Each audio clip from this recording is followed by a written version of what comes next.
Mis hermanos, muy buenas tardes, Dios les bendiga. Esperamos que el Señor les haya bendecido, les esté bendiciendo grandemente en cada uno de sus hogares, que sus alacenas estén bendecidas, que su vida, su salud esté bendecida y cada día más y más. Quiero invitarles para que vayamos al libro de Mateo, en el capítulo 12, los versículos del 38 al 40, que dice así: Entonces respondieron algunos de los escribas y de los fariseos diciendo: Maestro, deseamos ver de ti señal. Él respondió y dijo: La generación mala y adúltera demanda señal, pero señal no les será dada, sino la señal del profeta Jonás. Porque como estuvo Jonás en el vientre del gran pez 3 días y 3 noches, así estará el Hijo del Hombre en el corazón de la tierra 3 días y 3 noches. Amén. Aquí hay algo que nos pone a pensar mucho, ¿verdad? Vemos como una confusión, una interpretación. Cuando Jesús profetiza que iba a estar en la tumba, Él lo hace en una forma específica. Dice 3 días y 3 noches. No dice 2 días, 2 noches. Si hacemos cuenta nosotros, desde el viernes a las 3 de la tarde al domingo a la madrugada, sería solamente 1 día y 2 noches. Pero para eso tenemos que hacer como un estudio más profundo de las cosas. Cuando esto se escribió, se hizo basado en el calendario lunar, y nosotros hoy nos regimos por el calendario solar. Para los judíos entonces, un día terminaba y el otro comenzaba no a la madrugada, sino a las 6 de la tarde de cada día. Jesús murió a las 3 de la tarde, antes de las 6 de la tarde fue sepultado. Pero de ahí en adelante pasaron 3 días y 3 noches, como dice la palabra. Esta fue la señal que dio Jesús a los escribas y fariseos. La señal era ¿cuál? Dice lo que pasó con el profeta Jonás. 3 días y 3 noches que estuvo en el vientre del gran pez. Pero dice, así el Hijo del Hombre, está hablando de él mismo, de Jesucristo, así el Hijo del Hombre estará 3 días y 3 noches en el vientre de la tierra. Eso es solo para que lo pensemos, mis hermanos. Y bueno, viendo esto, llegamos a algunas conclusiones. Jesús primero no murió un viernes.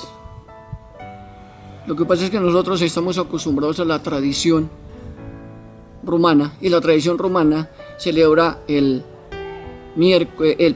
domingo de Ramos, y según el calendario lunar, el tal día de Ramos no fue un domingo. Pero necesitamos hacer un estudio bien hermoso que voy a preparar para que lo hagamos en la iglesia todos. ¿A qué vamos? Escribas y fariseos le piden al Señor Jesucristo una señal. ¿Cuál es la señal? ¿Qué es lo que esperan ver? ¿Cuántas señales ya habían visto del Señor? ¿Cuántas cosas ya había hecho el Señor Jesucristo y ellos seguían sin creer? Resulta que si nosotros seguimos viendo en la palabra de Dios, vamos a mirar ahí en Mateo 16:4.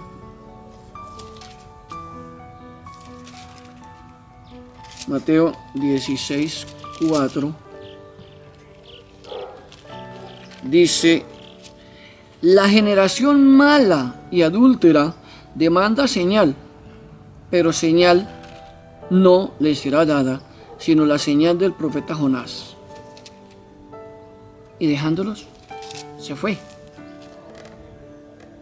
Era común que él hiciera esto, el Señor Jesucristo hiciera esto, de poner a la gente a pensar. Cuando no hablaba en parábolas, les hablaba cosas como esta. Pero hoy quiero que miremos algo. Miremos lo de la celebración de la Pascua. La celebración de la Pascua se hacía el día 14 del primer mes, del mes llamado Nisan. Pero era en el calendario lunar, vuelvo y lo digo, el calendario israelita. Por eso vayamos a Levítico 23. Levítico 23 del 5 al 8. En Levítico 23 del 5 al 8 dice así: en el primer mes, a los 14 del mes, entre las 2 tardes, Pascua es de Jehová. Está hablando de las 2 tardes, está hablando de la tarde donde empieza el día. Para ellos empieza a las 6 de la tarde y termina a las 6 de la tarde del día siguiente. Y a los 15 días de este mes es la fiesta solemne de los panes sin levadura a Jehová. 7 días comeréis panes sin levadura. El primer día, dice aquí, el primer día tendréis santa convocación, ningún trabajo de siervos haréis. Y ofreceréis a Jehová 7 días ofrenda encendida, en el 7º día será santa convocación, ningún trabajo de siervo haréis. Ay, Señor. Mis hermanos, resulta que el Festival de la Pascua cae en diferentes días cada año. Según este calendario, cada año es diferente. Es como cuando nosotros vemos nuestro calendario y usted mira su cumpleaños y el año pasado cumplió un lunes, este año cumple un miércoles, el otro año cumple un jueves o un viernes, es diferente.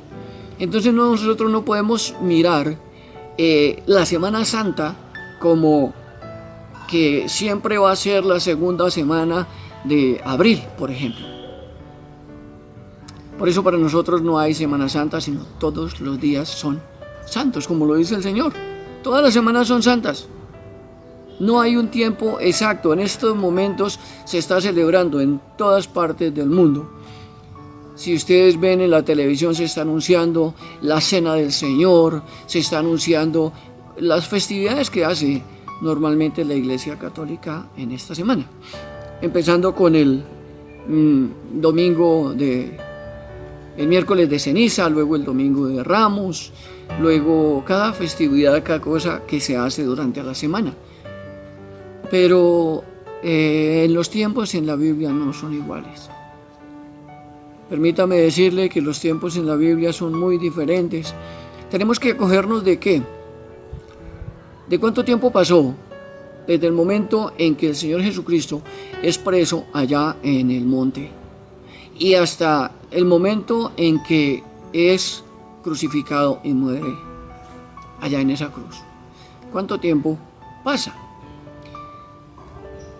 Bueno, resulta que el primer mes del año, dice en Éxodo 12, 2 y 3, miremoslo. Éxodo 12.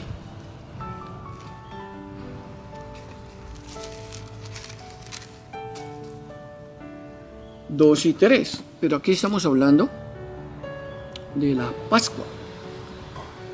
Éxodo 12, 2 y 3 dice: este mes os será principio de los meses para vosotros, será el primero en los meses del año. Ahí empieza el año, el día de la Pascua. Hablad a toda la congregación de Israel diciendo: en el 10 de este mes tómese cada uno un cordero según las familias de los padres un cordero por familia. Acordémonos aquí todo lo que nos dice el Señor de cómo debe ser el cordero. Si las familias son pequeñas, tomen un cordero no muy grande que lo alcancen a consumir en la noche. Esto fue la noche cuando murieron todos los primogénitos. Entonces nosotros tenemos que pensar qué fue lo que ocurrió ahí. Dice que lo que tenían que hacer era que cada familia tomara un cordero de sus manadas. Pero ¿cómo debía ser ese cordero? Perfecto, sin mancha, no mayor de 1 año, que tuviese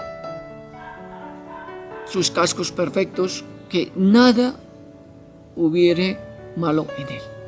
Un cordero perfecto. Más adelante lo vamos a ver reflejado y vamos a ver exactamente qué fue lo que ocurrió con el Señor y por qué tiene que ver eso de la Pascua. ¿Qué tiene que ver la cena?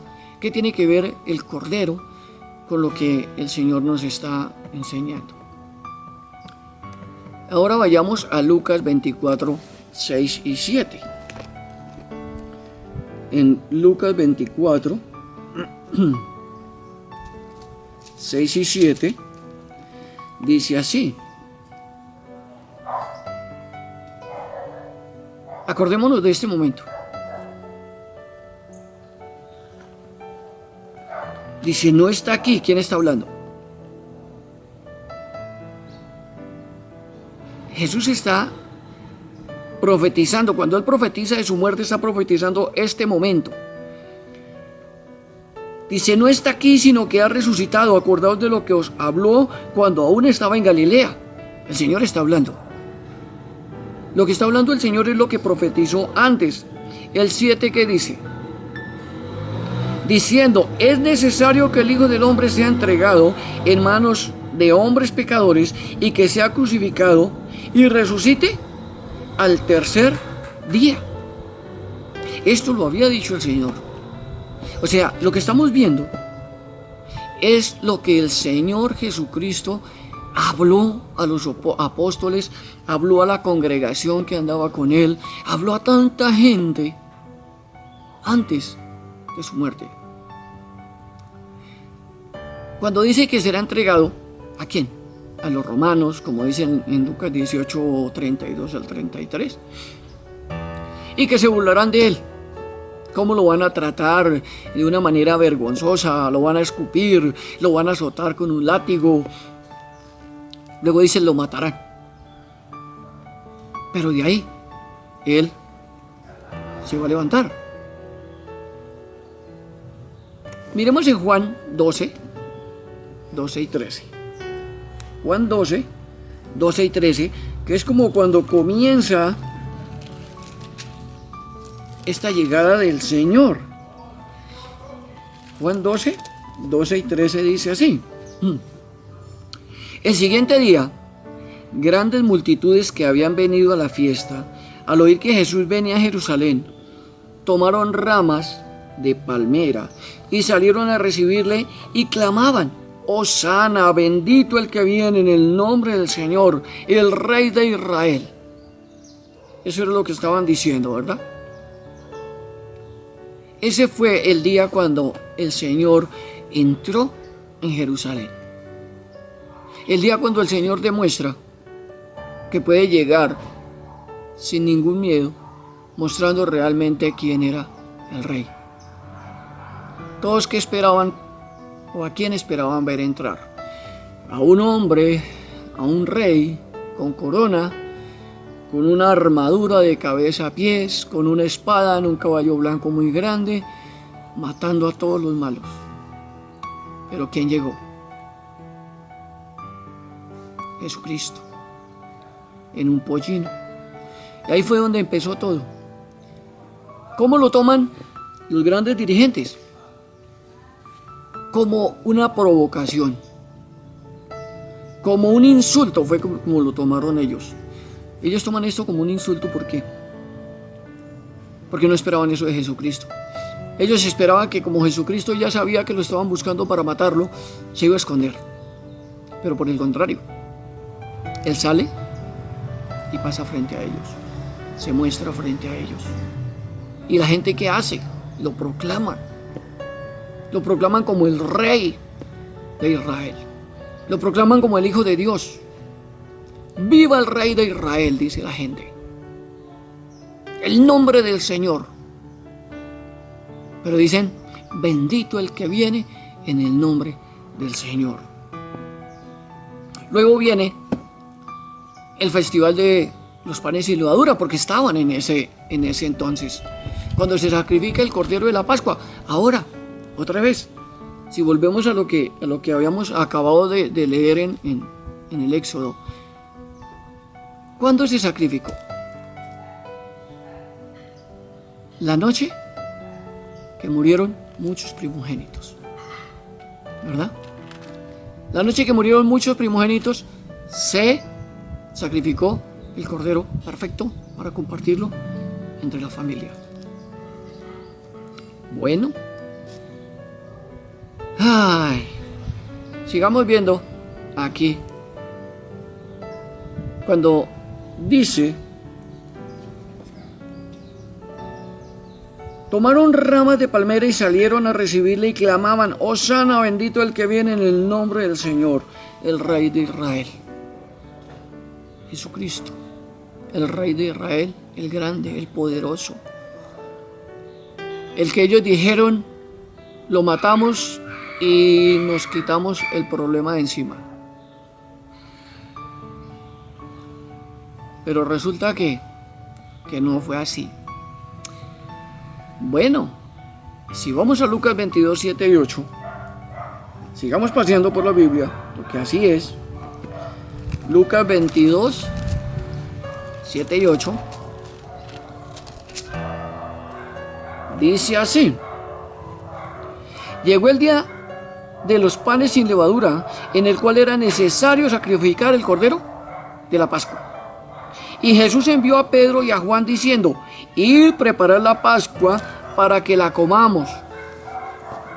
A veces simplemente nos centramos en pensar, Pedro y Juan fueron y pusieron vino y pusieron pan y alistaron esa cena. Esa fue la cena que comieron. No, mis hermanos. El celebrar la cena, el celebrar la Pascua esa noche, implicaba ir y conseguir un cordero, pero un cordero, como dice en el Éxodo, un cordero perfecto. Eso fue lo que sucedió. Ese cordero perfecto, ellos, Pedro y Juan, fueron y lo consiguieron, lo sacrificaron y lo prepararon.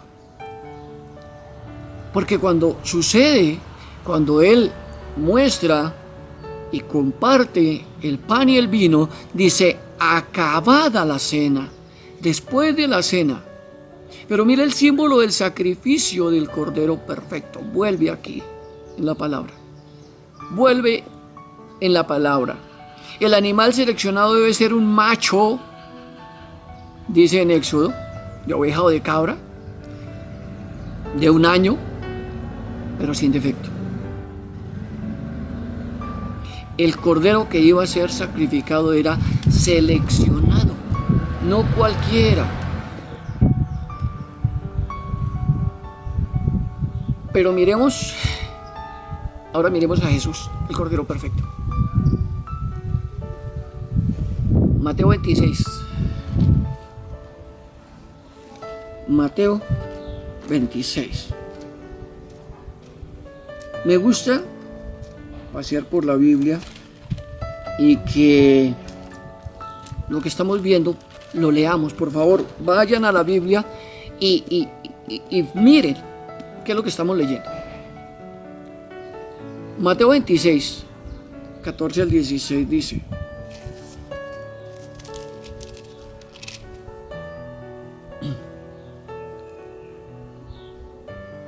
entonces uno de los 12, que se llamaba Judas Iscariote, fue a los principales sacerdotes y les dijo: ¿qué me queréis dar?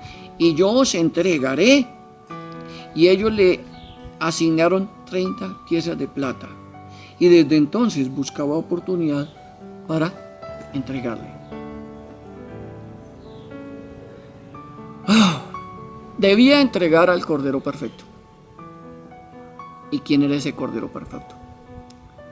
Jesús de Nazaret. El Cordero sin mancha, el Cordero que envió el Padre a morir por nosotros, y era la única manera de que nosotros fuéramos salvos, que Él muriese en la cruz. Pero pensemos ahora del momento en que Judas, el mismo Señor Jesucristo envió a Judas a hacer lo que tenía que hacer, recibe las monedas. ¿Cuánto tiempo pasó hasta el momento en que es capturado el Señor Jesucristo? ¿Cuánto tiempo duró Judas buscando la oportunidad? Porque dice que Judas buscaba la oportunidad de entregar a su maestro. ¿Cuántas veces estuvo mirando dónde estaban, haciendo como una investigación, dónde iba a estar su maestro, para decir, está tal día, en tal parte, vamos a capturarlo ahí? Por eso vuelvo y digo, los tiempos en la Biblia no son los que a veces nosotros pensamos, porque vemos un texto y enseguida otro y lo relacionamos uno con el otro, pero entre un punto y otro hay tiempo. Bueno, volvamos al huerto. Marcos 14:36.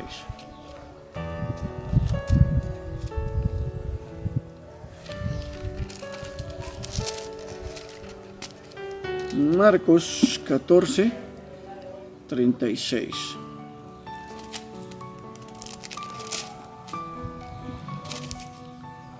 Dice así, y decía, Abba Padre, todas las cosas son posibles para ti. Aparta de mí esta copa, mas no lo que yo quiero, sino lo que tú quieres. La oración del Padre. Eso era lo que estaba orando en ese momento Jesús, ¿verdad? Pero ahora miremos otra cosa. ¿Quién venía comandando la tropa que venía a arrestar a Jesús? ¿Quién venía delante de ellos? ¿Quién era el que traía la gente para arrestar a Jesús? Juan 18:3. Juan 18:3 nos abre un poco más los ojos. Dice Judas, mire, Judas se convirtió allí en un comandante de ese ejército. Porque esto que dice aquí solo lo hace una persona que tiene poder sobre otras personas. Judas, pues, tomando una compañía de soldados, como cualquier comandante, y alguaciles de los principales sacerdotes y de los fariseos. Mira el poder que tenía aquí Judas, poder que le había dado el demonio. Fue allí con linternas y antorchas y con armas. Judas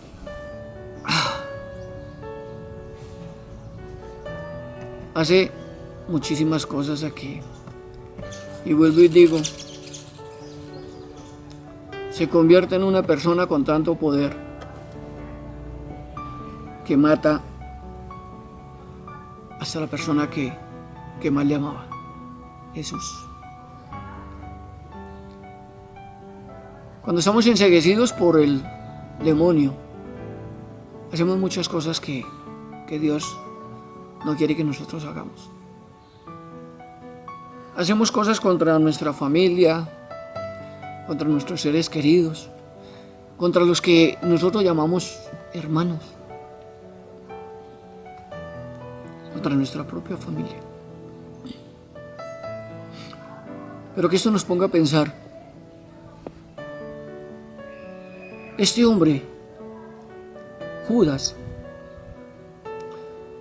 todo lo que maquinó en su corazón, todo lo que maquinó en su mente antes de entregar a Jesús, fue gobernado por el demonio. Porque él conocía a Jesús, conocía su doctrina, lo conocía como persona. sabía quién era Jesús. Pero hay algo tan hermoso en Juan 18 del 4 al 6 que quiero que miremos. Juan 18, 4 al 6. Dice, pero Jesús, sabiendo todas las cosas que le habían de sobrevenir, se adelantó y les dijo, ¿a quién buscáis? Le respondieron, a Jesús Nazareno. Y Jesús les dijo, igual las palabras como le contestó a Moisés. Ese mismo Jesús que le contestó a Moisés allá en la zarza, aquí le está contestando a toda esta gente que va a arrestarlo. Y le dice, yo soy. Dice, y estaba también con ellos Judas, el que le entregaba. Cuando les dijo, yo soy, retrocedieron y cayeron a tierra. Cayeron al piso.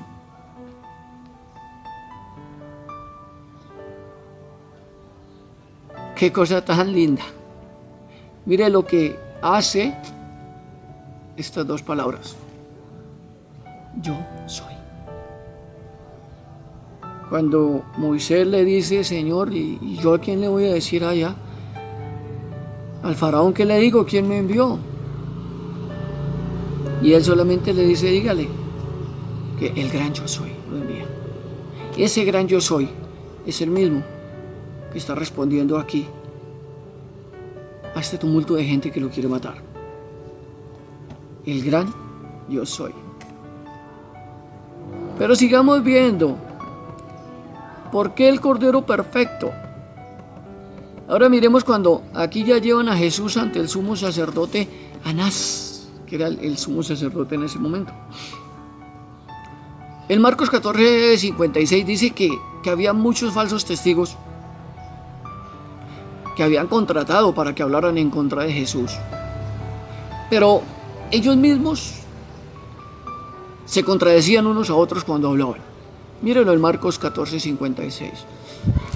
Ellos no sabían ni lo que estaban diciendo porque uno decía una cosa, otro decía otra cosa. En Marcos 14:56 dice, o sea, ante la presencia de Dios, Él puede hacer una confusión tan grande como la que está viviendo el mundo en este momento. Mire, delante de Dios, las cosas que están sucediendo no son casualidad. Confusiones que hay en el mundo en este momento. En Marcos 14, vamos a ir, Marcos 14:61. Marcos 14, el 61, dice Marcos 14:61, mas él callaba y nada respondía.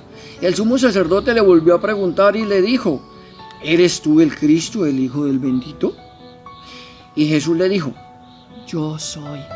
Nuevamente, yo soy. Y veréis al Hijo del Hombre sentado a la diestra del Padre de Dios y viniendo en las nubes del cielo. El veredicto está dado. ¿Cuál es el veredicto?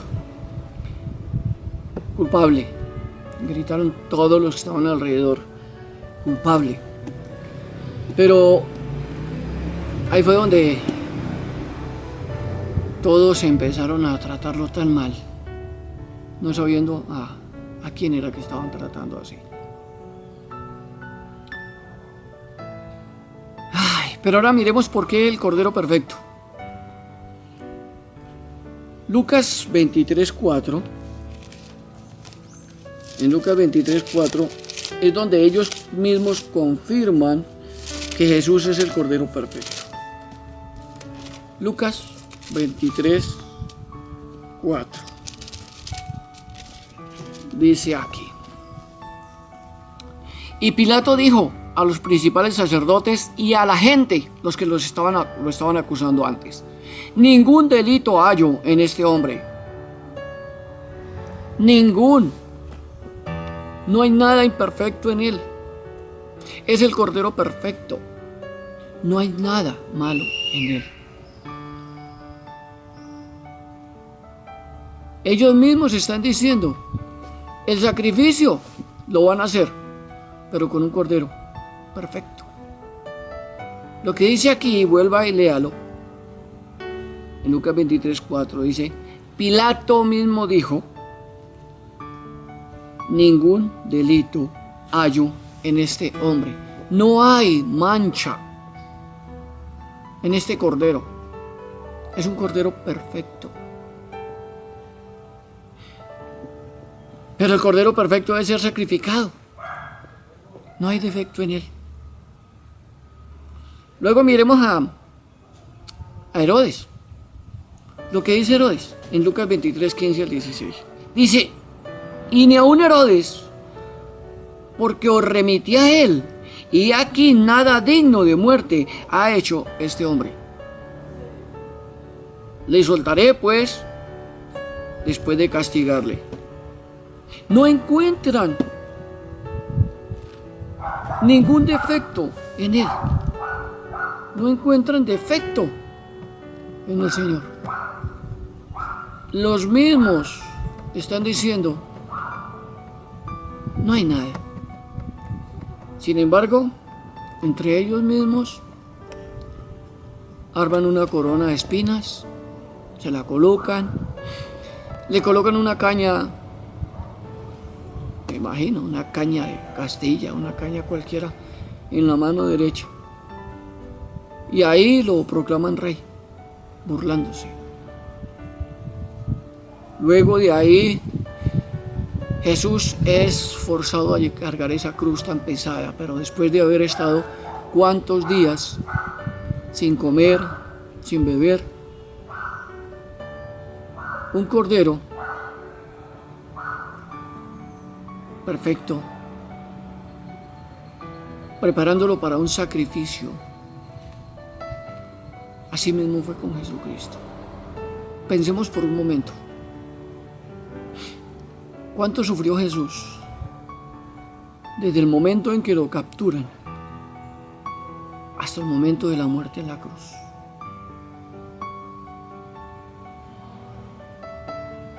Según nuestra creencia anterior, nuestra doctrina errada, siempre nos enseñaron que Jesús lo capturaron, al otro día lo llevaron y a las 3 de la tarde lo crucificaron y se murió. Pero no fue así. Él sufrió mucho. Él sufrió látigo, él sufrió golpes, piedra, azotes, derramar hasta la última gota de su sangre. Aún estando en la cruz, como lo crucificaron desnudo, porque así lo hicieron.